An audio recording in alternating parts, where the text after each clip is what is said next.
Today we're going to mash together a couple of machines that have not yet been mashed together. That is the 1000 oscillator Megadrone and the spinny Crystal Palace spinny thingamajiggy. The 1000 oscillator Megadrone, if you don't know, is a synthesizer that has 1000 oscillators and it's built on a wall. I put this together last year during the first lockdown, and that's when I started to put together the museum of everything else. This is the first thing that I sort of built into it. In the testing phase of making sure it actually worked and stuff, I made it sound like a 747 taking off in a cave.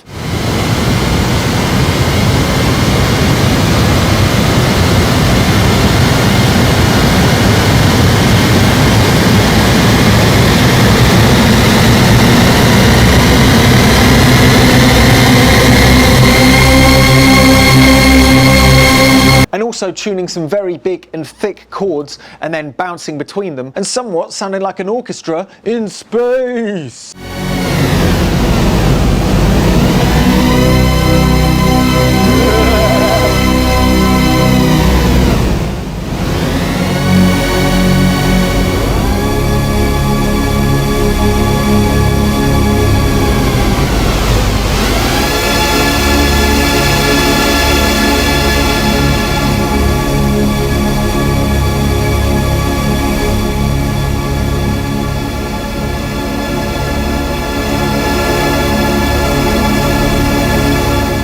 And there's sort of one thing that I've left right up to the last point, and that's what the fudge am I going to do with this thing. The thing is it takes about an hour and a half to tune it all, which is a very long amount of time. And if you let people come and twist knobs on here, it's just going to sound like an absolutely discordant kind of noise. And like, imagine having to live with that, like opening up and it's sort of in tune at the start and then suddenly, and it just takes hours to switch it back. So the initial plan for it is to actually tune it once and just forget about it. It's going to be fenced off. And obviously if somebody leads over and tries tuning it and just making it out of tune and making it impossible to find out where it's gone out of tune, then they're just a die-hard plonker, you know, a proper plonker. And I've got to be honest, nobody likes a proper plonker because they're plonkers. I've been a proper plonker in the past, but I can safely say that there'll be no tolerance for proper plonkers here. So the plan for the control panel is reasonably simple, and it should be done by the end of the month. Basically, it's going to be a row of 10 envelope generators with buttons, which basically brings the sound of each of the 10 columns of 100 oscillators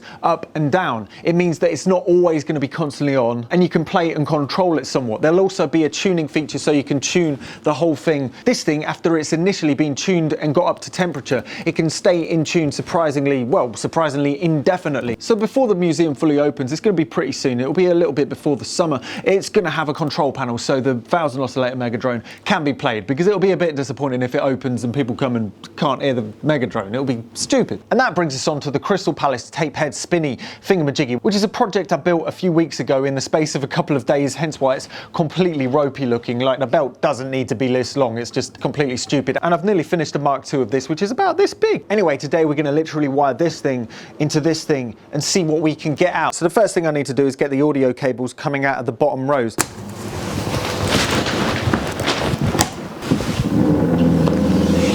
So I've just wired in the first 100 oscillators, yeah I know, only 100, into the even row of inductor coils on the top of this Crystal Palace spinny thingamajiggy. So we're just going to see what that sounds like first. So I've just been messing around with this and it isn't really giving me what I was expecting. It's fine, it's what it is.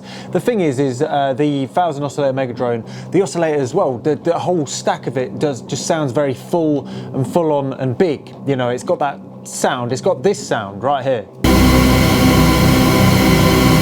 That was just 100 oscillators. Well, this thing, it seems to cope really well with simple sounds, nice, simple things and stuff. And the second you try and put too much into it, it either does, it's all or nothing, and it's too much. And in order to get any sort of reasonable sound out of this, you've got to really slam it. So I like this sound. It sounds completely clipping and that like heck, but you could probably get a similar thing out of way less than 100 oscillators. But it doesn't mean that we're not going to keep on trying this video now, because what will be the point? So we're going to carry on and plug one of the thickest sounds into one of the thinnest sound relaying devices I think I've ever conjured up.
to that? Well, I have mixed feelings, I've got to be honest. However, after a bit of fiddling around with this combination between the thick sound that has multiple kind of layers to it and you can kind of hear it, and the whole wonderment of this thing, I think, is the fact that you can literally span yourself from the bottom right to the top of the sound and you can kind of make it all out. It kind of lends itself to high definition in a way. This thing is the opposite of that. It's a very lo-fi thing. The headroom is very low and there isn't really much space between it not really like picking up the sound and being a bit frazzly, and you know, it's maxed out headroom saturation, which is quite nice, and it lends itself to some really good sounds, and maybe arguably simple waveforms are the best that go into this. But this combination isn't really showing the best sides of either of the machines. However, there is a sound there. However, that sound is sort of like your granddad's overplayed classical records that you found in the loft that time.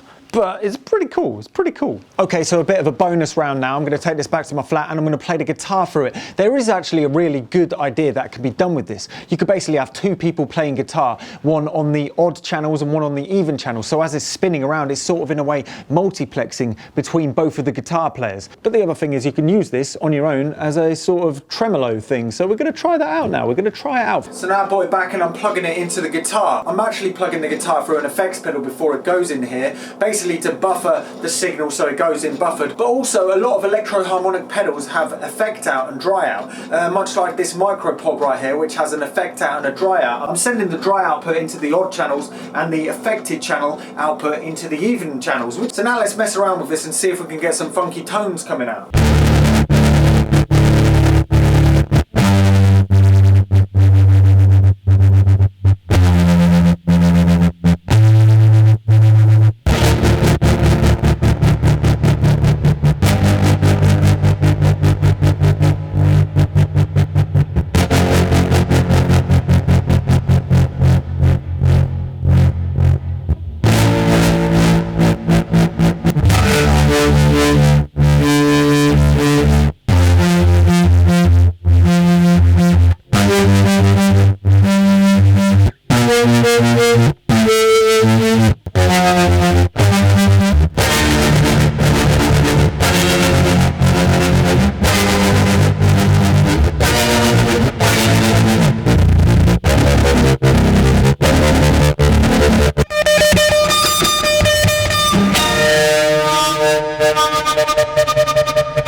So that's another look at the spinny thing. It's very lo-fi, but it's got a sound, it's got a sound. There's a sound pack for this over on my Patreon, so if you're interested in the sounds, then go and check them out over there. There's also another video that's gone up today over on the Museum of Everything Else YouTube channel with an update on what's going on and wiring up a fully functioning 1920s intercom system directly into the museum itself. Time to wire up this state-of-the-art intercom system. One of them is already on the wall. Thank you, Barrett. And as you can see, the wire is going to head up over here and up along the cable tray, and as we go it makes its maiden voyage about 25 meters over to the other side of the museum. Like I said, in a couple of weeks there will be another video on the 1000 oscillator Megadrone and the control panel that will be, you know, the interactive aspect of it. Oh, and I nearly forgot, I've got a new track coming out on Friday. So yeah, keep an eye out for that. And yeah, I've been Luke Mum No Computer. Don't forget to subscribe if you haven't subscribed, and yeah, don't be scared to try it.